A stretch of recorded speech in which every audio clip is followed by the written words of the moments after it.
Bonjour à tous, soyez les bienvenus parmi nous. On est vraiment heureux d'être là ce matin pour passer un moment dans la louange avec vous. Et ensuite, vous aurez un bon message, une bonne prédication. 1, 2, 3, 4...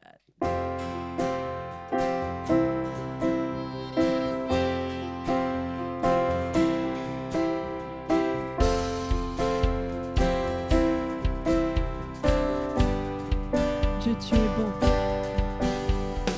Dieu est bon en tout temps. Dans ma faiblesse, tu me relèves.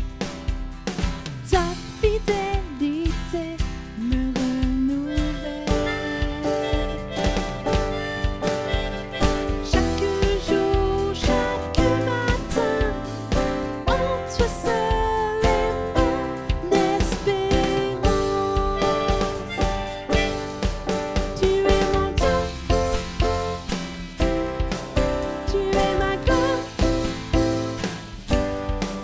Je peux compter sur toi, je peux compter sur toi à chaque instant. Tu es mon Dieu, tu es ma gloire. Je peux compter sur toi, je peux compter sur toi à chaque instant.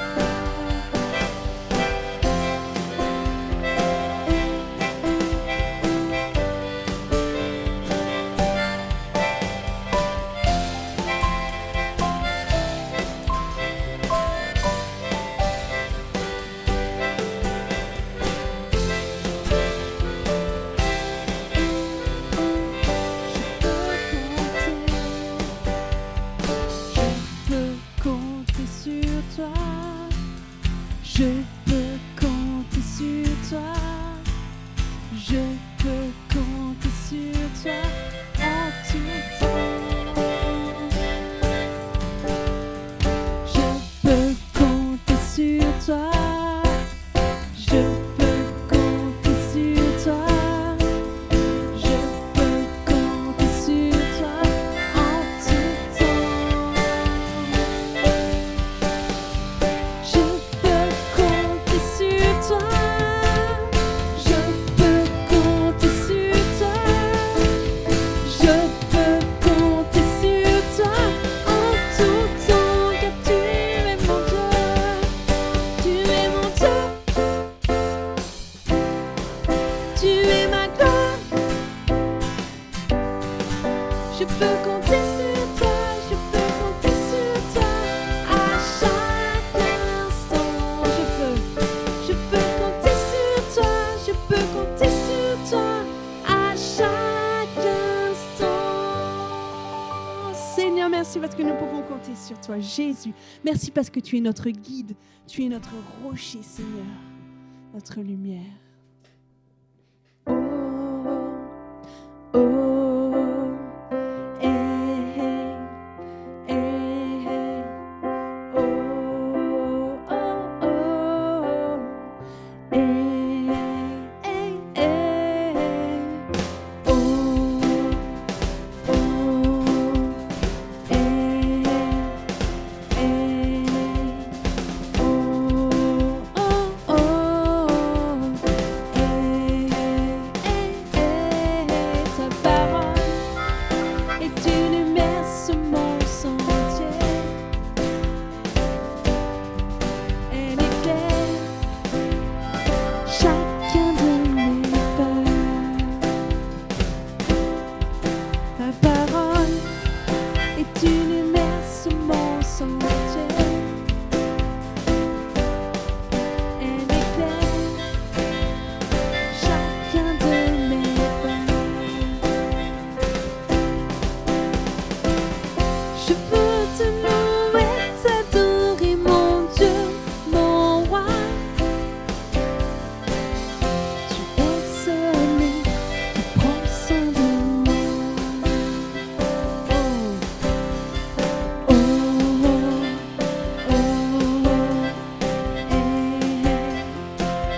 merci Jésus pour ce moment que nous passons ensemble.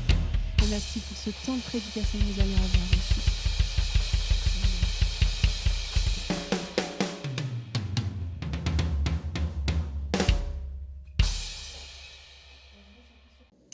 Bonjour à toutes et à tous en ce beau week-end de Pâques.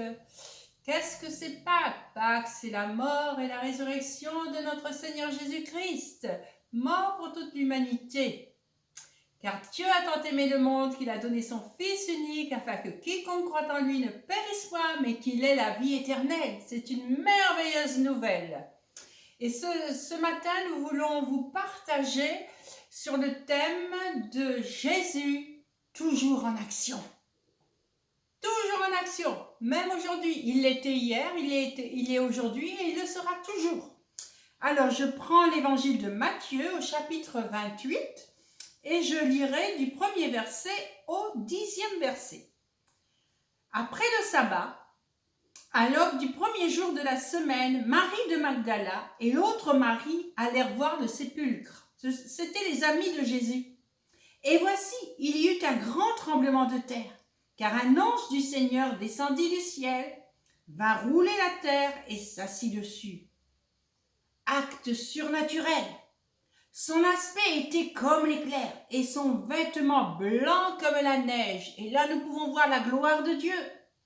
Les gardes tremblèrent de peur et devinrent comme morts. Mais l'ange prit la parole et dit aux femmes, « Pour vous, ne craignez pas, car je sais que vous cherchez Jésus-Christ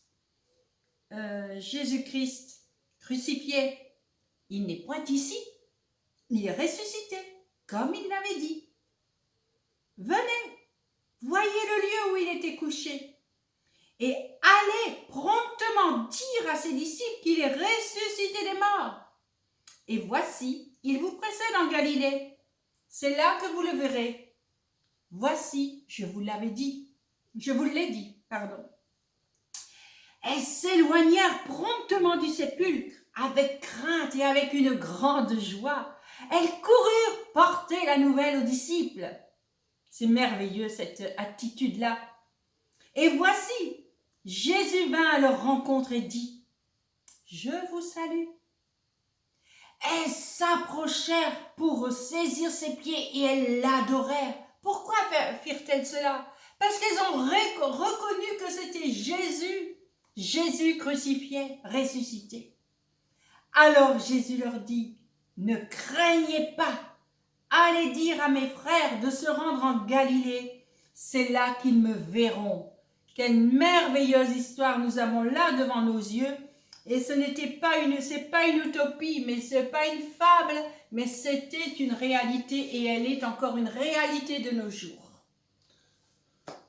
Et puis voici, chers amis, donc le week-end que nous vivons actuellement nous rappelle quelque part ce que nous avons lu, les souffrances de Jésus-Christ, la crucifixion et la résurrection de Jésus-Christ.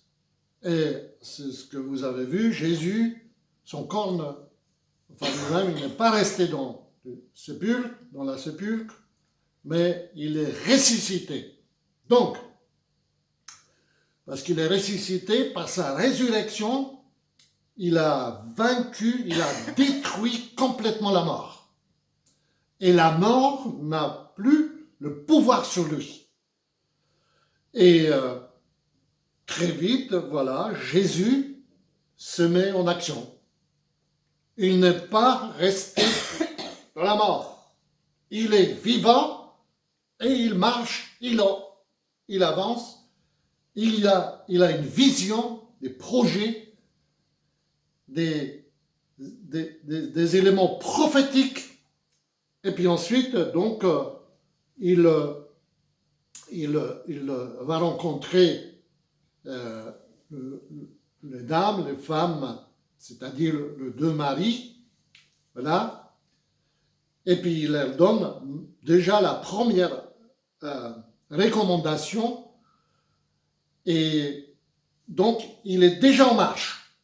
Il est déjà en marche. Donc, vous voyez, c'est extraordinaire. Jésus, ensuite, arrive à rencontrer donc les disciples au Galilée. C'était donc la deuxième recommandation de Jésus. Tout de suite, voilà, il leur a donné des recommandations. Donc, ça veut dire qu'il était en marche. Et puis là, nous allons lire donc le deuxième texte qui nous parle de cette rencontre de Jésus avec ses disciples qui étaient complètement déstabilisés, découragés. Ils étaient tous craintifs. Et puis voilà, Jésus arrive chez eux et puis ils étaient impressionnés parce que finalement, ils se sont dit, ben voilà, le maître qui était avec nous, qui faisait les miracles, etc., il est mort, ben nous, maintenant, on n'a plus de but, on a tout perdu, et là, il y a des choses nouvelles qui arrivent déjà dans leur vie. Et nous allons pouvoir lire le texte de cette deuxième recommandation de Jésus qui s'adresse à ses disciples. Alors c'est Matthieu 28 et à partir du verset 16. Les 11 disciples allèrent en Galilée sur la montagne que Jésus leur avait désignée. Quand ils le virent, ils l'adorèrent. Mais quelques-uns eurent des doutes. Jésus s'étant approché leur parla ainsi. « Tout pouvoir m'a été donné dans le ciel et sur la terre. Allez, faites de toutes les nations des disciples, les baptisant au nom du Père, du Fils et du Saint-Esprit, et enseignez-leur à observer tout ce que je vous ai prescrit. Et voici, je suis avec vous tous les jours jusqu'à la fin du monde. » Voilà, quelle recommandation. Mais en même temps, une consolation, une consolidation et une promesse quelque part. Une promesse forte, je répète. Et voici, je suis avec vous tous les jours jusqu'à la fin du monde. Voici la promesse impressionnante et cette promesse nous concerne aujourd'hui. Alors les amis, c'est toi et moi, vous êtes avec moi. Si vous et moi, si nous avons accepté Jésus-Christ dans notre vie comme notre Sauveur, ben il est avec nous et il marche avec nous, en nous et avec nous. Donc, qui peut dire aujourd'hui qu'il a vraiment Jésus dans sa vie, qu'il a accepté Jésus-Christ? Ben, tous ceux qui ont pris à un certain moment une décision d'accepter Jésus-Christ dans leur vie, tous ceux qui ont pris une décision forte, déterminante pour dire, voilà, j'accepte Jésus, je ne peux pas vivre sans Jésus, Jésus est le schéma et la vie et la vérité, je l'accepte, il est mon sauveur, et puis ensuite je marche avec lui. C'est remarquable. Et puis voilà, ben, écoutez, où est-ce qu'on peut voir? Je vais vous donner quelques éléments pour que vous puissiez bien comprendre comment et dans quelles circonstances nous pouvons voir que Jésus est vraiment en marche. Prenons un exemple, un couple. Christian et moi, nous étions jeunes comme tous ces jeunes qui sont maintenant, voilà, et puis voilà, la vie passe tellement vite, que je répète souvent, ça passe tellement vite. Mais quand nous étions jeunes, nous avions déjà Jésus dans notre vie, mais en même temps, on s'est dit, Jésus marche avec nous dans le couple. Et puis, je ne me souviens pas très bien, Christian, mais je pense que ça fait 45 ans que nous sommes mariés, que je te supporte, et toi, tu me supportes. Hein? Non, je pense que tu te trompes. Ah bah voilà. Il y a 48 ans, au mois de janvier, nous nous sommes mariés. 48 ans. 48 ans. Oui. Tu penses qu'on est heureux? Le fait que, pourquoi on est heureux? Est-ce qu'on est heureux? Nous sommes heureux. On est heureux, on s'aime toujours. Voilà. On s'aime toujours. Et ce qui est primordial dans notre couple, c'est qu'on aime d'autant plus notre Dieu, notre Père, qui a donné Jésus-Christ pour nous. Et nous sommes sauvés. Et tout ça, ça fait en sorte que on avance. Même s'il y a des difficultés dans le couple et dans la famille, eh bien, nous avons notre regard tourné vers lui. Et lui vient nous aider.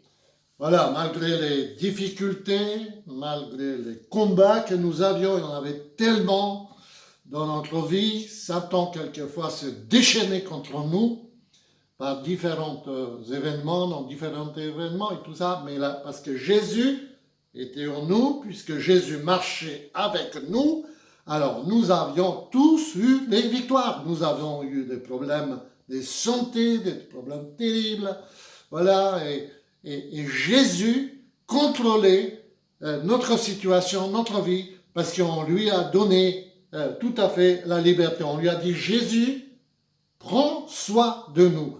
Occupe-toi de nous, de notre couple. Nous voulons te servir. Nous voulons servir l'Église et nous voulons servir le monde. L'Église, ce sont les chrétiens. L'Église, chers amis, c'est vous et moi. L'Église, ce sont tous ceux qui ont donné leur vie à Jésus. Donc, vous voyez, on peut réussir la vie du couple, on peut réussir avec Jésus malgré les combats et les difficultés. Je me répète, peut-être, voilà, mais j'appuie fortement.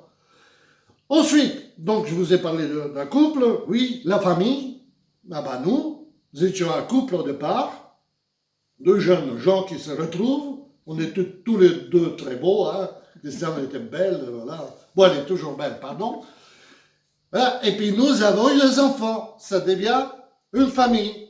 Et là, la même chose, Christiane, qu'est-ce que tu peux dire? On est aussi contents, malgré. Alors, nous avons eu, pendant ces 48 ans, nous avons eu 8 enfants, dont un est parti au Seigneur très tôt. Donc, il nous en reste 7. 7, et sur les 7, nous en avons 6 de mariés. Nous avons 16 petits-enfants. Et voyez-vous, tous nos enfants, tous nos beaux enfants, eh bien, nos petits-enfants ont donné leur vie à Jésus. Bon, il y a encore des petits-enfants qui sont petits, mais nous avons cette foi que la bénédiction va couler de génération en génération. Parce que nous sommes une bénédiction pour nos enfants et nos enfants sont une bénédiction pour leurs enfants. C'est la parole de Dieu qui nous dit ça. Donc nous y croyons fermement, nous nous accrochons à cela. Dieu soit le capitaine de notre famille. Voilà, c'est formidable. Vous voyez, on peut réussir avec Dieu, c'est notre vie familiale, puisque c'est important. Ensuite, je pense aussi à des personnes seules. Oui, il y a des jeunes qui grandissent, les ados, mais ils sont encore avec les parents. Quelquefois, les jeunes qui sont encore avec les parents. Je pense aux étudiants qui ont dit quitter, se séparer des parents, de la famille, pour la raison des études, comme moi j'ai fait aussi. J'avais 14 ans lorsque j'ai quitté donc mes parents pour aller habiter à l'internat et puis faire mes études. Et puis ensuite, voilà, je me suis retrouvé aussi en France. Donc on est, quelque part, tout seul souvent, aussi les jeunes. Et puis ensuite, il y a aussi des personnes seules, plus âgées, qui, pour une raison, pour une autre raison, qui sont seules. Voilà, je ne vais pas entrer dans les détails. Et puis nous avons aussi de veuves, etc. Aussi, de personnes seules. Alors voilà, même ces personnes-là, voilà, ils ont un combat avec la solitude. Et longtemps, je ne maîtrisais pas ce problème chez des personnes seules. J'avais l'impression qu'ils sont tout seuls, donc tout va bien. Mais non, en parlant avec les uns et les autres, je vois combien les personnes plus âgées, quand ils sont seuls, ils sont en face de la solitude. La solitude pèse sur leur vie. Et puis voilà, nous avons vous, le personne seule, vous avez aussi besoin de Jésus. Et moi, je proclame la consolation, la victoire. Pendant que vous êtes tout seul dans vos champs, peut-être le jeune, moi jeune, dans vos habitations, dans quelques mètres carrés, ce n'est pas facile. Voilà, mais vous recevez la paix de Dieu parce que Jésus marche avec vous. Voilà, soyez consolés.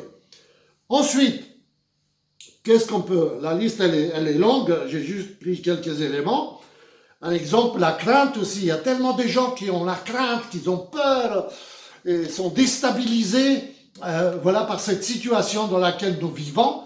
Mais voilà, sachez que même dans ce domaine-là, Jésus peut nous aider, Jésus peut nous apporter la consolation. Voilà, il marche avec nous, c'est lui qui contrôle la situation. Et puis, j'aimerais vous dire, soyez pas craintifs, soyez encouragés, puissants, forts, enflammés pour Dieu. Jésus vous accompagne. Voilà.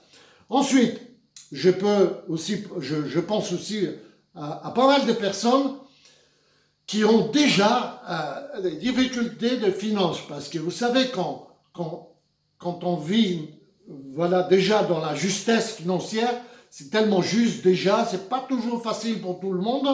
Et puis quand il vous manque une semaine, 2 semaines ou 3 semaines, vous êtes payé peut-être plus tard, vous allez recevoir un soutien, un soutien administratif, voilà, peut-être un peu plus tard, mais voilà, on est tout de suite confronté à ces combats financiers. Et puis après, même dans les couples, quelquefois, il y a des tensions, il y a des problèmes. Mais voilà, j'aimerais vous dire que comptez sur Dieu, Jésus est en marche, il est avec vous et il va vous aider de pouvoir résoudre les difficultés financières, économiques, etc.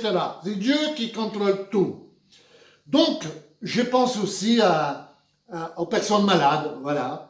Ben, nous, même avant, on est passé par différents événements difficiles dans ce domaine-là, des opérations, des maladies, et puis Dieu était toujours là pour nous accompagner, et nous sommes passés au travers de tous ces problèmes de maladies. Mais oui, il y a des malades autour de nous, il y a des morts autour de nous, c'est pas facile. Donc voilà, j'aimerais que vous puissiez savoir vous consoler, vous apporter une parole de consolation que nous devons penser, compter sur Dieu aussi dans ce domaine-là. Et on peut aussi communiquer la guérison, demander à Dieu de soutenir tous ces malades, etc.